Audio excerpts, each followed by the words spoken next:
ผู้ละราคะโทสะโมหะระดับโสดาบันภิกขุทั้งหลายภิกขุไม่ละธรรมหกอย่างแล้วเป็นผู้ไม่ควรเพื่อกระทำให้แจ้งซึ่งทิฏฐิสัมปทาไม่ละธรรมหกอย่างเหล่าไหนเล่าไม่ละธรรมหกอย่างเหล่านี้คือไม่ละสักกายทิฏฐิไม่ละวิจิกิจฉาไม่ละศีลพัตตปรามาสไม่ละอัปปายคมนิยราคะคือราคะที่ควรแก่การถึงซึ่งอบายไม่ละอัปปายคมนิยโทสะ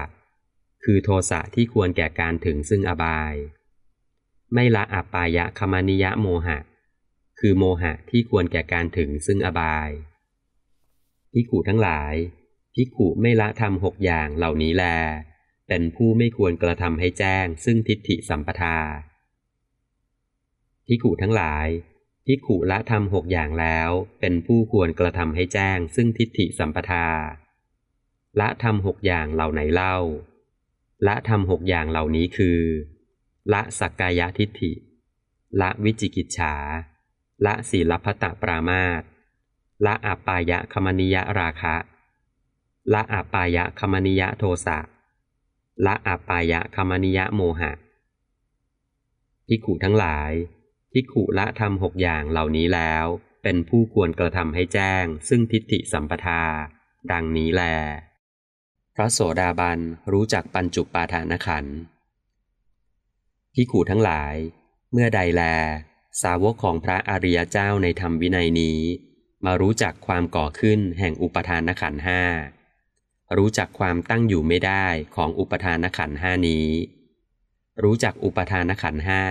ในแง่ที่มันให้รสอร่อยรู้จักอุปทานขันธ์ห้าในแง่ที่มันให้แต่โทษร้ายกาจทั้งรู้จักอุบายที่ไปให้พ้นอุปทานขันธ์ห้านี้เสียตามที่ถูกที่จริงภิกขุทั้งหลายเมื่อนั้นแหละสาวกของพระอริยเจ้าผู้นั้นเราเรียกว่าเป็นพระโสดาบันผู้มีอันไม่ตกต่ำเป็นธรรมดาเที่ยงแท้ต่อพระนิพพานจักตรัสรู้ธรรมได้ในการเบื้องหน้าพระโสดาบันเป็นใครกันสารีบุตรที่มักกล่าวกันว่าโสดาบันโสดาบันดังนี้เป็นอย่างไรเล่าสารีบุตรข้าแต่พระองค์ผู้เจริญท่านผู้ใดเป็นผู้ประกอบพร้อมแล้วด้วยอริยมรรคมีองค์แปดนี้อยู่ผู้เช่นนั้นแลข้าพระองค์เรียกว่าเป็นพระโสดาบันผู้มีชื่ออย่างนี้อย่างนี้มีโคตรอย่างนี้อย่างนี้พระเจ้าข้าสารีบุตรถูกแล้วถูกแล้วผู้ที่ประกอบพร้อมแล้วด้วยอริยมรรคมีองค์แปดนี้อยู่ถึงเราเองก็เรียกผู้เช่นนั้นว่าเป็นพระโสดาบันผู้มีชื่ออย่างนี้อย่างนี้มีโคตรอย่างนี้อย่างนี้อีกนัยยะหนึ่งภิกขุทั้งหลายสาวกของพระอริยเจ้าในธรรมวินัยนี้เป็นผู้ถึงพร้อมแล้วด้วยธรรมสี่ประการนี้เองจึงเป็นพระโสดาบันผู้มีอันไม่ตกต่ำเป็นธรรมดาเที่ยงแท้ต่อพระนิพพานเป็นผู้มีอันจะตรัสรู้ธรรมได้ในการเบื้องหน้าธรรมสี่ประการนั้นเป็นอย่างไรสี่ประการนั้นคือภิกขุทั้งหลายสาวกของพระอริยเจ้าในธรรมวินัยนี้เป็นผู้ประกอบพร้อมแล้วด้วยความเลื่อมใสอันอย่างลงมั่นไม่หวั่นไหวในองค์พระพุทธเจ้าว่าเพราะเหตุอย่างนี้อย่างนี้พระผู้มีพระภาคเจ้านั้นเป็นผู้ไกลจากกิเลสตรัสรู้ชอบได้โดยพระองค์เองเป็นผู้ถึงพร้อมด้วยวิชชาและข้อปฏิบัติให้ถึงวิชชาเป็นผู้ไปแล้วด้วยดีเป็นผู้รู้โลกอย่างแจ่มแจ้งเป็นผู้สามารถฝึกคนควรฝึกอย่างไม่มีใครยิ่งกว่าเป็นครูของเทวดาและมนุษย์ทั้งหลายเป็นผู้รู้ผู้ตื่นผู้เบิกบานด้วยธรรมเป็นผู้มีความจำเริญจำแนกธรรมสั่งสอนสัตว์ดังนี้ภิกขุทั้งหลายสาวกของพระอริยเจ้าในธรรมวินัยนี้เป็นผู้ประกอบพร้อมแล้วด้วยความเลื่อมใสอันอย่างลงมั่นไม่หวั่นไหวในองค์พระธรรมว่าพระธรรมเป็นสิ่งที่พระผู้มีพระภาคเจ้าตรัสไว้ดีแล้วเป็นสิ่งที่ผู้ศึกษาและปฏิบัติพึงเห็นได้ด้วยตนเองเป็นสิ่งที่ปฏิบัติได้และให้ผลได้ไม่จำกัดการเป็นสิ่งที่ควรกล่าวกับผู้อื่นว่าท่านจงมาดูเถิดเป็นสิ่งที่ควรน้อมเข้ามาใส่ตัว เป็นสิ่งที่ผู้รู้ก็รู้ได้เฉพาะตนดังนี้ภิกขุทั้งหลายสาวกของพระอริยเจ้าในธรรมวินัยนี้เป็นผู้ประกอบพร้อมแล้วด้วยความเลื่อมใสอันอย่างลงมั่นไม่หวั่นไหวในพระสงฆ์ว่าสงฆ์สาวกของพระผู้มีพระภาคเจ้าเป็นผู้ปฏิบัติดีแล้วเป็นผู้ปฏิบัติตรงแล้วเป็นผู้ปฏิบัติให้รู้ธรรมเครื่องออกจากทุกข์แล้วเป็นผู้ปฏิบัติสมควรแล้วอันได้แก่บุคคลเหล่านี้คือคู่แห่งบุรุษ4คู่นับเรียงตัวได้8บุรุษนั่นแหละคือสงฆ์สาวกของพระผู้มีพระภาคเจ้าเป็นสงฆ์ควรแก่สักการะที่เขานำมาบูชาเป็นสงฆ์ควรแก่สักการะที่เขาจัดไว้ต้อนรับเป็นสงฆ์ควรรับทักขิณาทานเป็นสงฆ์ที่บุคคลทั่วไปจะพึงทำอัญชลีเป็นสงฆ์ที่เป็นนาบุญของโลกไม่มีนาบุญอื่นยิ่งกว่าดังนี้ภิกขุทั้งหลายสาวกของพระอริยเจ้าในธรรมวินัยนี้เป็นผู้ประกอบพร้อมแล้วด้วยศีลทั้งหลายชนิดเป็นที่พอใจของเหล่าอริยเจ้าเป็นศีลที่ไม่ขาดไม่ทะลุไม่ด่างไม่พร้อยเป็นศีลที่เป็นไทยจากตัณหาเป็นศีลที่ผู้รู้ท่านสรรเสริญเป็นศีลที่ทิฏฐิไม่ลูบคลำและเป็นศีลที่เป็นไปเพื่อสมาธิดังนี้ภิกขุทั้งหลายสาวกของพระอริยเจ้าผู้ประกอบพร้อมแล้วด้วยธรรม4ประการนี้แลชื่อว่าพระโสดาบันผู้มีอันไม่ตกต่ำเป็นธรรมดาเที่ยงแท้ต่อพระนิพพานเป็นผู้มีอันจะตรัสรู้ธรรมได้ในการเบื้องหน้าท่านผู้ใดแลมีศรัทธามีศีลมีความเลื่อมใสทั้งมีการได้เห็นธรรมด้วยท่านผู้นั้นแหละที่จะเป็นผู้ได้รับความสุขอันอย่างลงสู่พรหมจรรย์ในการอันควรแลอีกนัยยะหนึ่งอย่ากลัวเลยมหานามะอย่ากลัวเลยมหานามะความตายของท่านจักไม่ต่ำทรามการกิริยาของท่านจักไม่ต่ำทรามมหานามะอริยสาวกผู้ประกอบด้วยธรรม4ประการย่อมเป็นผู้มีปกติน้อมไปในนิพพานโน้มไปสู่นิพพานเอ็นไปทางนิพพานโดยแท้ธรรม4ประการอย่างไรเล่าธรรม4ประการคือมหานามะอริยสาวกในกรณีนี้เป็นผู้ประกอบพร้อมแล้วด้วยความเลื่อมใสอันอย่างลงมั่นไม่หวั่นไหวในองค์พระพุทธเจ้าว่าเพราะเหตุอย่างนี้อย่างนี้พระผู้มีพระภาคเจ้านั้นเป็นผู้ไกลจากกิเลสตรัสรู้ชอบได้โดยพระองค์เองเป็นผู้ถึงพร้อมด้วยวิชชาและข้อปฏิบัติให้ถึงวิชชาเป็นผู้ไปแล้วด้วยดีเป็นผู้รู้โลกอย่างแจ่มแจ้งเป็นผู้สามารถฝึกคนควรฝึกอย่างไม่มีใครยิ่งกว่าเป็นครูของเทวดาและมนุษย์ทั้งหลายเป็นผู้รู้ผู้ตื่นผู้เบิกบานด้วยธรรมเป็นผู้มีความจำเริญจำแนกธรรมสั่งสอนสัตว์ดังนี้เป็นผู้ประกอบพร้อมแล้วด้วยความเลื่อมใสอันไม่หวั่นไหวในพระธรรมว่าพระธรรมเป็นสิ่งที่พระผู้มีพระภาคเจ้าตรัสไว้ดีแล้วเป็นสิ่งที่ผู้ศึกษาและปฏิบัติพึงเห็นได้ด้วยตนเองเป็นสิ่งที่ปฏิบัติได้และให้ผลได้ไม่จำกัดการเป็นสิ่งที่ควรกล่าวกับผู้อื่นว่าท่านจงมาดูเถิดเป็นสิ่งที่ควรน้อมเข้ามาใส่ตัวเป็นสิ่งที่ผู้รู้ก็รู้ได้เฉพาะตนดังนี้เป็นผู้ประกอบพร้อมแล้วด้วยความเลื่อมใสอันไม่หวั่นไหวในพระสงฆ์ว่าสงฆ์สาวกของพระผู้มีพระภาคเจ้าเป็นผู้ปฏิบัติดีแล้วเป็นผู้ปฏิบัติตรงแล้วเป็นผู้ปฏิบัติให้รู้ธรรมเครื่องออกจากทุกข์แล้วเป็นผู้ปฏิบัติสมควรแล้วอันได้แก่บุคคลเหล่านี้คือคู่แห่งบุรุษ4คู่นับเรียงตัวได้8บุรุษนั่นแหละคือสงฆ์สาวกของพระผู้มีพระภาคเจ้าเป็นสงฆ์ควรแก่สักการะที่เขานำมาบูชาเป็นสงฆ์ควรแก่สักการะที่เขาจัดไว้ต้อนรับเป็นสงฆ์ควรรับทักขิณาทานเป็นสงฆ์ที่บุคคลทั่วไปจะพึงทำอัญชลีเป็นสงฆ์ที่เป็นนาบุญของโลกไม่มีนาบุญอื่นยิ่งกว่าดังนี้เป็นผู้ประกอบพร้อมแล้วด้วยศีลทั้งหลายชนิดเป็นที่พอใจของเหล่าพระอริยเจ้าเป็นศีลที่ไม่ขาดไม่ทะลุไม่ด่างไม่พร้อย เป็นศีลที่เป็นไทยจากตัณหาเป็นศีลที่ผู้รู้ท่านสรรเสริญเป็นศีลที่ทิฏฐิไม่ลูบคลำและเป็นศีลที่เป็นไปเพื่อสมาธิดังนี้มหานามะเปรียบเหมือนต้นไม้น้อมไปในทิศปราจีนโน้มไปสู่ทิศปราจีนเอ็นไปทางทิศปราจีนต้นไม้นั้นเมื่อเขาตัดที่โคนแล้วมันจะล้มไปทางไหนมันจะล้มไปทางทิศที่มันน้อมไปโน้มไปเอ็นไปพระเจ้าข้ามหานามะฉันใดก็ฉันนั้นอริยสาวกประกอบแล้วด้วยธรรมสี่ประการเหล่านี้ย่อมเป็นผู้มีปกติน้อมไปในนิพพานโน้มไปสู่นิพพานเอ็นไปทางนิพพานโดยแท้แลอีกนัยยะหนึ่งภิกขุทั้งหลายสิกขาบท150สิกขาบทนี้ย่อมมาสู่อุทเทศทุกกึ่งแห่งเดือนตามลำดับอันกุลบุตรผู้ปรารถนาประโยชน์พากันศึกษาอยู่ในสิกขาบทเหล่านั้นภิกขุทั้งหลายสิกขาสามอย่างเหล่านี้มีอยู่อันเป็นที่ประชุมลงของสิกขาบททั้งปวงนั้นสิกขาสามอย่างนั้นเป็นอย่างไรเล่าคืออธิศีลสิกขาอธิจิตสิกขาอธิปัญญาสิกขาภิกขุทั้งหลายเหล่านี้แลสิกขาสามอย่างอันเป็นที่ประชุมลงแห่งสิกขาบททั้งปวงนั้นภิกขุทั้งหลายภิกขุในกรณีนี้เป็นผู้ทำให้บริบูรณ์ในศีลทำพอประมาณในสมาธิทำพอประมาณในปัญญา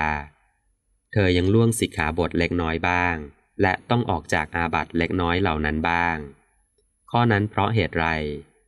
ข้อนั้นเพราะเหตุว่าไม่มีผู้รู้ใดๆกล่าวความอาภัพต่อการบรรลุโลกุตตรธรรมจักเกิดขึ้นเพราะเหตุสักว่าการล่วงสิกขาบทเล็กน้อยและการต้องออกจากอาบัติเล็กน้อยเหล่านี้ส่วนสิกขาบทเหล่าใด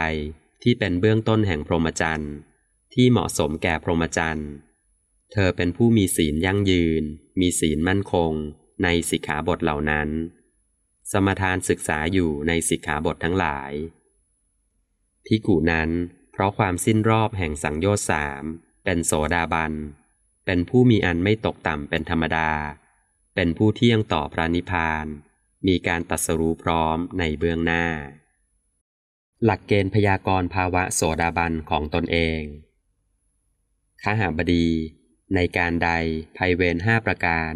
อันอริยสาวกทำให้สงบระงับได้แล้วด้วยอริยสาวกประกอบพร้อมแล้วด้วยโสตาปัฏฐังคสีด้วยอริยญาณธรรมเป็นธรรมที่อริยสาวกเห็นแล้วด้วยดีแทงตลอดแล้วด้วยดีด้วยปัญญาด้วยในการนั้นอริยสาวกนั้นเมื่อหวังอยู่ก็พยากรณ์ตนด้วยตนนั่นแหละว่าเราเป็นผู้มีนรกสิ้นแล้วมีกำเนิดเดรัจฉานสิ้นแล้วมีเปรตวิสัยสิ้นแล้วมีอบายทุกขติวินิบาตสิ้นแล้วเราเป็นผู้ถึงแล้วซึ่งกระแสมีความไม่ตกต่ำเป็นธรรมดาเป็นผู้เที่ยงแท้ต่อนิพพานมีการตรัสรู้พร้อมเป็นเบื้องหน้าดังนี้ขหบดีภัยเวร5ประการอันอริยสาวกทำให้สงบระงับได้แล้วเป็นอย่างไรเล่าขหบดีบุคคลผู้ฆ่าสัตว์อยู่เป็นปกติย่อมประสบภัยเวรใดในทิฏฐธรรมบ้างในสัมปรายะบ้างย่อมเสวยทุกขโทมนัสทางใจบ้างเพราะปาณาติบาตเป็นปัจจัยผู้เว้นขาดแล้วจากปาณาติบาตย่อมไม่ประสบภัยเวรนั้นทั้งในทิฏฐธรรมและสัมปรายะไม่ต้องเสวยทุกขโทมนัสทางใจด้วยเมื่ออริยสาวกเว้นขาดแล้วจากปาณาติบาตภัยเวรนั้นย่อมเป็นสิ่งสงบระงับไปด้วยอาการอย่างนี้ขหบดีบุคคลผู้ลักทรัพย์อยู่เป็นปกติย่อมประสบภัยเวรใดในทิฏฐธรรมบ้างในสัมปรายะบ้างย่อมเสวยทุกขโทมนัสทางใจบ้างเพราะอทินนาทานเป็นปัจจัยผู้เว้นขาดแล้วจากอทินนาทานย่อมไม่ประสบภัยเวรนั้นทั้งในทิฏฐธรรมและสัมปรายะไม่ต้องเสวยทุกขโทมนัสทางใจด้วยเมื่ออริยสาวกเว้นขาดแล้วจากอทินนาทานภัยเวรนั้นย่อมเป็นสิ่งสงบระงับไปด้วยอาการอย่างนี้ขหบดี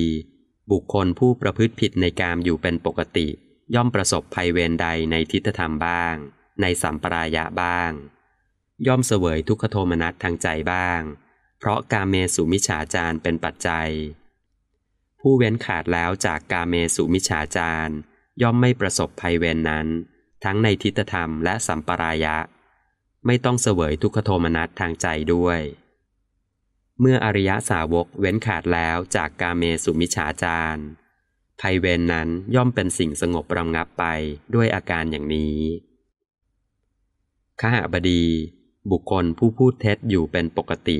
ย่อมประสบภัยเวรใดในทิฏฐธรรมบ้างในสัมปรายะบ้างย่อมเสวยทุกขโทมนัสทางใจบ้างเพราะมุสาวาทเป็นปัจจัยผู้เว้นขาดแล้วจากมุสาวาทย่อมไม่ประสบภัยเวรนั้นทั้งในทิฏฐธรรมและสัมปรายะไม่ต้องเสวยทุกขโทมนัสทางใจด้วยเมื่ออริยสาวกเว้นขาดแล้วจากมุสาวาทภัยเวรนั้นย่อมเป็นสิ่งสงบระงับไปด้วยอาการอย่างนี้คหบดีบุคคลผู้ดื่มสุราเมรัยอันเป็นที่ตั้งแห่งความประมาทอยู่เป็นปกติย่อมประสบภัยเวรใดในทิฏฐธรรมบ้างในสัมปรายะบ้างย่อมเสวยทุกขโทมนัสทางใจบ้างเพราะสุราเมรยะมัชฌปานะเป็นปัจจัยผู้เว้นขาดแล้วจากสุราเมรยะมัชฌปานะย่อมไม่ประสบภัยเวรนั้นทั้งในทิฏฐธรรมและสัมปรายะไม่ต้องเสวยทุกขโทมนัสทางใจด้วยเมื่ออริยสาวกเว้นขาดแล้วจากสุราเมรยะมัชฌปานะภัยเวรนั้นย่อมเป็นสิ่งสงบระงับไปด้วยอาการอย่างนี้คหบดีภัยเวรทั้ง5เหล่านี้เป็นสิ่งที่สงบระงับแล้วคหบดีอริยสาวกเป็นผู้ประกอบพร้อมแล้วด้วยองค์แห่งการบรรลุซึ่งโสดา4องค์อย่างไรเล่าคหบดีอริยสาวกในกรณีนี้เป็นผู้ประกอบพร้อมแล้วด้วยความเลื่อมใสอันอย่างลงมั่นไม่หวั่นไหวในพระพุทธเจ้าว่าเพราะเหตุอย่างนี้อย่างนี้พระผู้มีพระภาคเจ้านั้นเป็นผู้ไกลจากกิเลสตรัสรู้ชอบได้โดยพระองค์เองเป็นผู้ถึงพร้อมด้วยวิชชาและข้อปฏิบัติให้ถึงวิชชาเป็นผู้ไปแล้วด้วยดีเป็นผู้รู้โลกอย่างแจ่มแจ้งเป็นผู้สามารถฝึกคนควรฝึกอย่างไม่มีใครยิ่งกว่าเป็นครูของเทวดาและมนุษย์ทั้งหลายเป็นผู้รู้ผู้ตื่นผู้เบิกบานด้วยธรรมเป็นผู้มีความจำเริญจำแนกธรรมสั่งสอนสัตว์ดังนี้คหบดีอริยสาวกในกรณีนี้เป็นผู้ประกอบพร้อมแล้วด้วยความเลื่อมใสอันอย่างลงมั่นไม่หวั่นไหวในพระธรรมว่าพระธรรมเป็นสิ่งที่พระผู้มีพระภาคเจ้าตรัสไว้ดีแล้วเป็นสิ่งที่ผู้ศึกษาและปฏิบัติพึงเห็นได้ด้วยตนเองเป็นสิ่งที่ปฏิบัติได้และให้ผลได้ไม่จำกัดการเป็นสิ่งที่ควรกล่าวกับผู้อื่นว่าท่านจงมาดูเถิดเป็นสิ่งที่ควรน้อมเข้ามาใส่ตัวเป็นสิ่งที่ผู้รู้ก็รู้ได้เฉพาะตนดังนี้คหบดีอริยสาวกในกรณีนี้เป็นผู้ประกอบพร้อมแล้วด้วยความเลื่อมใสอันอย่างลงมั่นไม่หวั่นไหวในพระสงฆ์ว่าสงฆ์สาวกของพระผู้มีพระภาคเจ้าเป็นผู้ปฏิบัติดีแล้วเป็นผู้ปฏิบัติตรงแล้วเป็นผู้ปฏิบัติให้รู้ธรรมเครื่องออกจากทุกข์แล้วเป็นผู้ปฏิบัติสมควรแล้วอันได้แก่บุคคลเหล่านี้คือคู่แห่งบุรุษ4คู่นับเรียงตัวได้8บุรุษนั่นแหละคือสงฆ์สาวกของพระผู้มีพระภาคเจ้าเป็นสงฆ์ควรแก่สักการะที่เขานำมาบูชาเป็นสงฆ์ควรแก่สักการะที่เขาจัดไว้ต้อนรับเป็นสงฆ์ควรรับทักขิณาทานเป็นสงฆ์ที่บุคคลทั่วไปจะพึงทำอัญชลีเป็นสงฆ์ที่เป็นนาบุญของโลกไม่มีนาบุญอื่นยิ่งกว่าดังนี้คหบดีอริยสาวกในกรณีนี้เป็นผู้ประกอบพร้อมแล้วด้วยศีลทั้งหลายในลักษณะเป็นที่พอใจของพระอริยเจ้าเป็นศีลที่ไม่ขาดไม่ทะลุไม่ด่างไม่พร้อยเป็นศีลที่เป็นไทยจากตัณหาเป็นศีลที่ผู้รู้ท่านสรรเสริญเป็นศีลที่ทิฏฐิไม่ลูบคลำและเป็นศีลที่เป็นไปเพื่อสมาธิดังนี้คหบดีอริยสาวกเป็นผู้ประกอบพร้อมแล้วด้วยองค์แห่งการบรรลุซึ่งโสดา4องค์เหล่านี้แล ขหบดีอริยญาณธรรมเป็นธรรมที่อริยสาวกเห็นแล้วด้วยดีแทงตลอดแล้วด้วยดีด้วยปัญญานั้นเป็นอย่างไรเล่าขหบดีอริยสาวกในกรณีนี้ย่อมพิจารณาเห็นโดยประจักษ์อย่างนี้ว่าด้วยอาการอย่างนี้เมื่อสิ่งนี้มีสิ่งนี้ย่อมมีเพราะความเกิดขึ้นแห่งสิ่งนี้สิ่งนี้จึงเกิดขึ้นเมื่อสิ่งนี้ไม่มีสิ่งนี้ย่อมไม่มีเพราะความดับไปแห่งสิ่งนี้สิ่งนี้จึงดับไปได้แก่สิ่งเหล่านี้คือเพราะมีอวิชชาเป็นปัจจัยจึงมีสังขารทั้งหลายเพราะมีสังขารเป็นปัจจัยจึงมีวิญญาณเพราะมีวิญญาณเป็นปัจจัยจึงมีนามรูป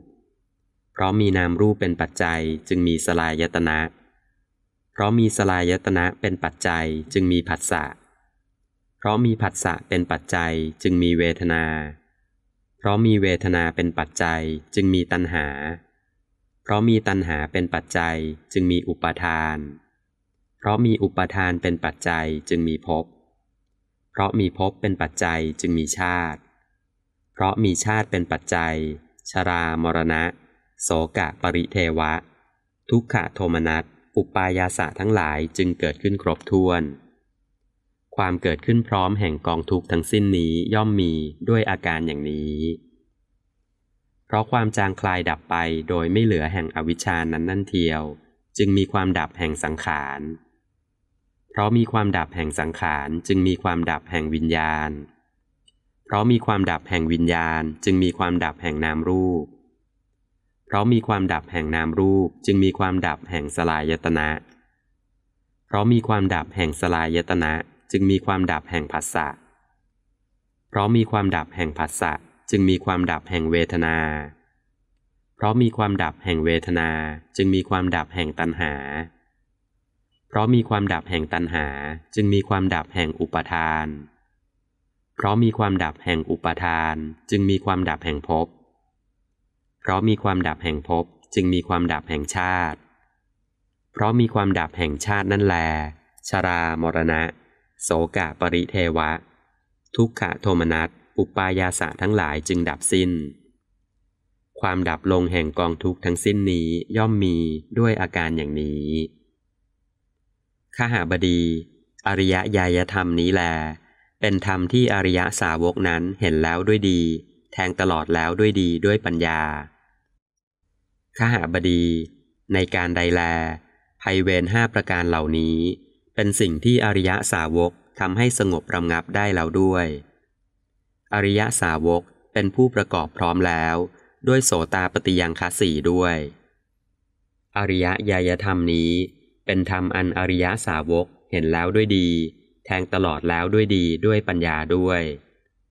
ในการนั้นอริยสาวกนั้นปรารถนาอยู่ก็พยากรณ์ตนด้วยตนนั่นแหละว่าเราเป็นผู้มีนรกสิ้นแล้วมีกำเนิดเดรัจฉานสิ้นแล้วมีเปรตวิสัยสิ้นแล้วมีอบายทุกขติวินิบาตสิ้นแล้วเราเป็นผู้ถึงแล้วซึ่งกระแสมีความไม่ตกต่ำเป็นธรรมดาเป็นผู้เที่ยงแท้ต่อนิพพานมีการตรัสรู้พร้อมเป็นเบื้องหน้าดังนี้แว่นส่องความเป็นพระโสดาบันอานนท์เราจักแสดงธรรมปริยายอันชื่อว่าแว่นธรรมซึ่งหากอริยสาวกผู้ใดได้ประกอบพร้อมแล้วเมื่อจำนงจะพยากรณ์ตนเองก็พึงทำได้ในข้อที่ตนเป็นผู้มีนรกสิ้นแล้วมีกำเนิดเดรัจฉานสิ้นแล้วมีเปรตวิสัยสิ้นแล้วมีอบายทุกขติวินิบาตสิ้นแล้วในข้อที่ตนเป็นพระโสดาบันผู้มีอันไม่ตกต่ำเป็นธรรมดาเที่ยงแท้ต่อพระนิพพานเป็นผู้มีอันจะตรัสรู้ธรรมได้ในการเบื้องหน้าดังนี้อานนท์ก็ทำปริยายอันชื่อว่าแว่นธรรมในที่นี้เป็นอย่างไรเล่าอานนท์อริยสาวกในธรรมวินัยนี้เป็นผู้ประกอบพร้อมแล้วด้วยความเลื่อมใสอันอย่างลงมั่นไม่หวั่นไหวในองค์พระพุทธเจ้าว่าเพราะเหตุอย่างนี้อย่างนี้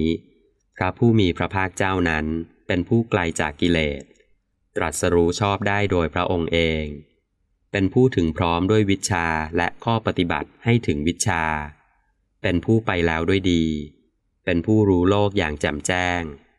เป็นผู้สามารถฝึกคนควรฝึกอย่างไม่มีใครยิ่งกว่าเป็นครูของเทวดาและมนุษย์ทั้งหลายเป็นผู้รู้ผู้ตื่นผู้เบิกบานด้วยธรรมเป็นผู้มีความจำเริญจำแนกธรรมสั่งสอนสัตว์ดังนี้อานนท์อริยสาวกในธรรมวินัยนี้เป็นผู้ประกอบพร้อมแล้วด้วยความเลื่อมใสอันอย่างลงมั่นไม่หวั่นไหวในองค์พระธรรมว่าพระธรรมเป็นสิ่งที่พระผู้มีพระภาคเจ้าตรัสไว้ดีแล้วเป็นสิ่งที่ผู้ศึกษาและปฏิบัติพึงเห็นได้ด้วยตนเองเป็นสิ่งที่ปฏิบัติได้และให้ผลได้ไม่จำกัดการเป็นสิ่งที่ควรกล่าวกับผู้อื่นว่าท่านจงมาดูเถิดเป็นสิ่งที่ควรน้อมเข้ามาใส่ตัวเป็นสิ่งที่ผู้รู้ก็รู้ได้เฉพาะตนดังนี้อานนท์อริยสาวกในธรรมวินัยนี้เป็นผู้ประกอบพร้อมแล้วด้วยความเลื่อมใสอันอย่างลงมั่นไม่หวั่นไหวในองค์พระสงฆ์ว่าสงฆ์สาวกของพระผู้มีพระภาคเจ้าเป็นผู้ปฏิบัติดีแล้วเป็นผู้ปฏิบัติตรงแล้วเป็นผู้ปฏิบัติให้รู้ธรรมเครื่องออกจากทุกข์แล้วเป็นผู้ปฏิบัติสมควรแล้วอันได้แก่บุคคลเหล่านี้คือคู่แห่งบุรุษ4คู่นับเรียงตัวได้8บุรุษนั่นแหละคือสงฆ์สาวกของพระผู้มีพระภาคเจ้าเป็นสงฆ์ควรแก่สักการะที่เขานำมาบูชาเป็นสงฆ์ควรแก่สักการะที่เขาจัดไว้ต้อนรับเป็นสงฆ์ควรรับทักขิณาทานเป็นสงฆ์ที่บุคคลทั่วไปจะพึงทำอัญชลีเป็นสงฆ์ที่เป็นนาบุญของโลกไม่มีนาบุญอื่นยิ่งกว่าดังนี้อานนท์และอริยสาวกในธรรมวินัยนี้เป็นผู้ประกอบพร้อมแล้วด้วยศีลทั้งหลายชนิดเป็นที่พอใจของเหล่าอริยเจ้าเป็นศีลที่ไม่ขาดไม่ทะลุไม่ด่างไม่พร้อยเป็นศีลที่เป็นไทยจากตัณหาเป็นศีลที่ผู้รู้ท่านสรรเสริญเป็นศีลที่ทิฏฐิไม่ลูบคลำและเป็นศีลที่เป็นไปเพื่อสมาธิดังนี้อานนท์ธรรมปริยายอันนี้แลที่ชื่อว่าแว่นธรรมซึ่งหากอริยสาวกผู้ใดได้ประกอบพร้อมแล้วเมื่อจำนงจะพยากรณ์ตนเองก็พึงทำได้ดังนี้แล